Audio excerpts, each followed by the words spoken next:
Hello everyone, I'm the storyteller. Today, I bring you a scary ghost story, a haunting experience from an old house with an attic that was locked for many years. If you are watching this video at night, make sure you lock the door, turn off the lights and put on headphones. Because this story may make you not dare to sleep alone again. Are you ready? Let me tell you. Part 1, Mysterious House. I just moved to a small town where it seems quiet and peaceful. I found a house for rent at a surprisingly cheap price. The house has one bedroom, a small living room connected to a narrow kitchen. It all looked old, with cracked walls and faded paint over the years. The homeowner, an old man with strange eyes, didn't say much, but when I asked about the locked attic door, he just shrugged and replied simply, "It's been locked for a long time."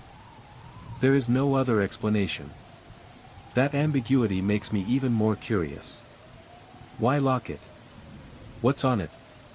Part 2, First Strange Things. That first night, I sat on the couch, staring at the attic door. I tried to focus on the TV, but my eyes kept drawing to it. Something compelled me to open it. The next morning, I went to buy a screwdriver. I stood on the chair, trying to pick the lock. The rusted metal made a shrill noise, but then, the lock burst open. A folding ladder slowly fell down, leading up to the pitch-black space in the attic.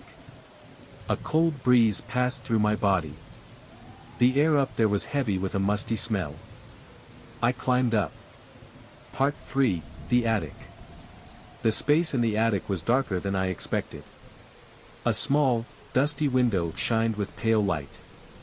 I turned on the flashlight from my phone and scanned the room.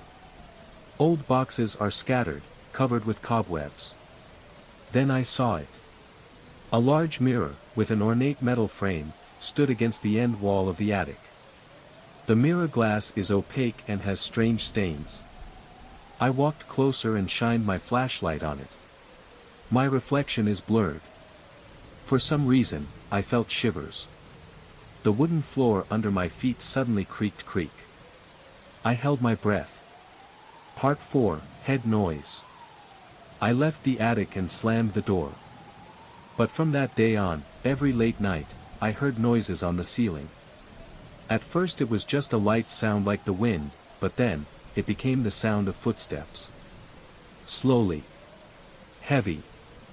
One night, while I was dozing off, I was startled by a shrill sound, toot, like something scratched the attic floor. I turned on the light, tremblingly looked up at the ceiling. Nothing. But I know. I'm not alone. Part 5, Fingerprints on the Mirror. The next day, I decided to check again. The mirror still stands there. But this time, on the glass, there were fingerprints. Clear. Bigger than my hand. My heart beat strongly. I tried to wipe them off, but the next day, they appeared again.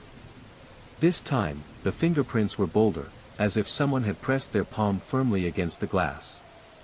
I decided to record at night to see what happened. The next morning, when I listened to the recording again, my blood ran cold. Besides the sound of footsteps, I heard a vague whisper. A soft voice, as if someone was standing close to my phone, whispering something incoherent. Part 6, The Scary Truth. I researched the house and discovered a horrifying truth. Many years ago, a woman lived here. She is haunted by that mirror. People said that she often stood for hours in front of the mirror, whispering meaningless words. Then one day, she disappeared. No one found her body. But there's something strange, the mirror has never been moved. And the fingerprints kept appearing. Part 7, Conclusion. The last night before I left the house, I decided to face my fear. I stood in front of the mirror, put my hand on it and whispered. "Is anyone there?" I didn't expect an answer. But at that moment, I felt a cold breath on my neck. And in the mirror, right behind me, there was a dark shadow looming. I ran away from the house the next morning. The mirror is still there. The fingerprints are still there. Do you dare look in the mirror late at night,